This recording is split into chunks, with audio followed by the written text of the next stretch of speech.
زندگی سادہ اور درویشانہ تھی۔ دیکھو جی، درویشی میں تو ہمارے پاس نہ کپڑے تھے، نہ جوتے تھے، نہ کچھ تھا، تو بس وہی ایک آدھی چادر کوئی ملتی سی کسی طرح سے، تو اس کی مجھے یاد ہے کہ وہ چادر لے کر اسی کی میں نے اس میں سے ایک تنگ سی قمیض بنائی، ایک چادر بنائی، تو اس طرح سے میں نے اس ہم لوگ گزارا کرتے تھے۔ بازار میں ہم جا نہیں سکتے تھے، بازار میں پھر بعد میں آہستہ آہستہ ہم نے جانا شروع کیا، تو ہماری حالت یہ تھی کہ جب ہم نے بازار جانا، کبھی کسی کی جوتی پہن لی، کبھی ٹوپی پہن لی، ایک دوسرے دوست کی ذرا بازار سے ہوئے، تو ایسی صورت تھی۔ قادیان کی محبت ان کے دلوں میں اس قدر راسخ ہو گئی تھی کہ اس بستی سے جدائی ان کو کبھی منظور نہ تھی۔ درویشان قادیان نے اپنے ماں باپ، بھائی بہنوں، عزیز و اقارب اور بعض نے ہمیشہ ہمیش کے لیے اپنے بیوی بچوں کی جدائی قبول کی۔ دنیا و ما فیہا کو خیر آباد کہہ کر بہت دکھ درد، پریشانیوں اور مصائب کا سامنا کیا اور درویشی کو سینے سے لگائے رکھا۔ میری بیوی نے الگ ہونے کی درخواست دے دی۔ وہ مرکز میں پہنچی ربا نے قادیان بھیج دی۔ مجھ سے پوچھا گیا کہ یہ صورت حال ہے، جانا ہے؟ میں کیا اگر وہ آ جائیں تو بہتر ہے، ورنہ میں جانے کو تیار نہیں۔ لوگوں کی لاشیں، لوگ ہزاروں لاکھوں روپیہ خرچ کر کے قادیان میں لاشیں لاتے ہیں، کہ میں اپنی اس وقت لاش باہر لے جاؤں، یہ میں برداشت نہیں کر سکتا۔ وہ جو اس کی مرضی یہ کرے، آنا ہے تو آ جائیں، یہ الگ ہونا چاہے الگ ہو جائے، میں قادیان نہیں چھوڑوں گا۔ اللہ تعالیٰ نے مجھے اس علیحدگی سے بھی بچایا، ایسے حالات پیدا کیے۔ اس نے کہا کہ اب میں راضی ہوں، میں جیسی ہوں، میں الگ نہیں ہوتی، آپ رہیں، میں خوش ہوں، کیونکہ آپ نے میری درخواست کو رد نہیں کیا۔ اب زمانہ درویشی پر ایک لمبا عرصہ گزر چکا ہے۔ ان میں سے اکثر منہم من قضا نحبہ ومنہم من ینتظر کا کامل نمونہ پیش کر کے اس جہان فانی سے کوچ کر گئے ہیں، اور اسی مرکز احمدیت قادیان کی مٹی ان کی آخری آرام گاہ بنی ہے، جسے بہشتی مقبرہ کہتے ہیں۔ 1991 کا وہ مبارک دن آیا جب حضرت خلیفۃ المسیح رابع قادیان کی اس مقدس بستی میں آئے۔ حضور کا قادیان میں آنا، درویشان کا ملاقات کرنا اور حضور کے پاس گلے مل کر اپنے جذبات کو بیان کرنا، یہ ایسا واقعہ ہے کہ جس کی منظر کشی آسان نہیں ہے۔ 40 سال سے زائد کا عرصہ جو ضبط کے باندھ تھے وہ ٹوٹ گئے اور آنسوؤں کی شکل میں بہنے لگے۔ حضور کی طرف سے تسلی اور تشفی بھی دی جا رہی تھی، حضور ان کی انتہائی دلجوئی کر رہے تھے، ان کے گھروں میں جا رہے تھے۔ حضور کی محبت تھی جس نے ان کے زخموں پہ مداوے کا کام کیا، اور جو ہجر کی گھڑیاں تھیں وہ دور ہوئی۔ اپنے دیس میں، اپنی بستی میں، ایک اپنا بھی تو گھر تھا۔ درویشان قادیان کے ساتھ خلفائے احمدیت کی دلی محبت رہی ہے۔ حضرت خلیفۃ المسیح رابع رحمہ اللہ تعالی نے دورہ ہند کے دوران موجود درویشان کرام سے انتہائی محبت کے ساتھ ملاقات۔ سادہ اور غریب تھی جنتا، لیکن نیک نصیب تھی جنتا، فیض رسان عجیب تھی جنتا، ہر بندہ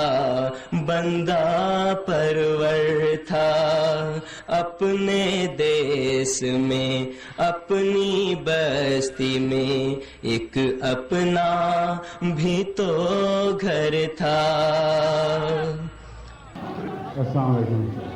10 جنوری 1992 عیسوی کو مسجد اقصی قادیان میں بیان فرمایا، اور جو بھائی ہمارے قربانی دینے والے ایک لمبے عرصے سے ان مقدس مقامات کی حفاظت کر رہے ہیں، ہم ان کے دل کی گہرائیوں سے ممنون ہیں اور ان کو یقین دلاتے ہیں کہ دنیا میں جہاں کہیں بھی احمدی بستا ہے وہ آپ کی قدر کرتا ہے، آپ کو عزت اور محبت کی نگاہ سے دیکھتا ہے۔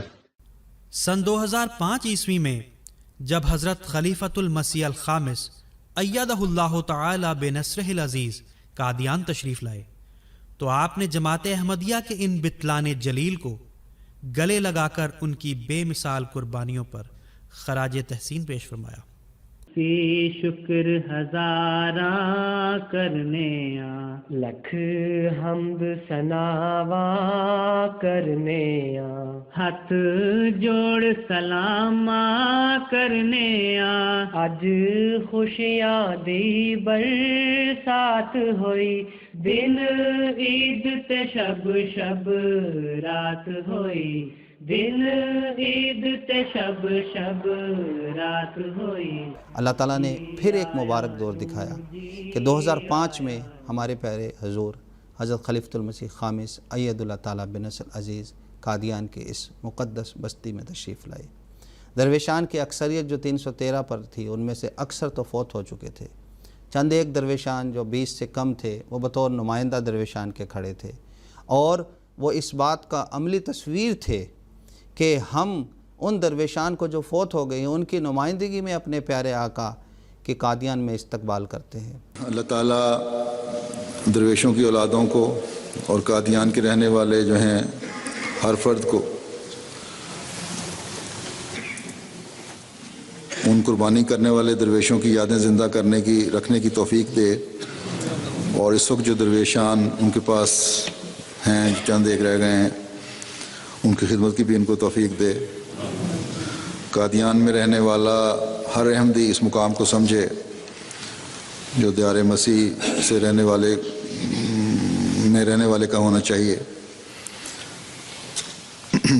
جب بزرگ اٹھتے ہیں تو نئی نسل کی ذمہ داریاں بڑھتی ہیں، اور جو زندہ قومیں ہیں ان کی نئی نسلیں جو ہیں پھر ان ذمہ داریوں کو بآسن نبھانے کی کوشش بھی کرتی ہیں۔ بس میں امید رکھتا ہوں کہ قادیان کے رہنے والے سب واقفین زندگی اور عہدیداران پہلے سے بڑھ کر پیار، محبت اور بھائی چارے کا ایک دوسرے سے سلوک کریں گے، اور یہ سلوک کرتے ہوئے نیکی اور تقوی میں ترقی کریں گے۔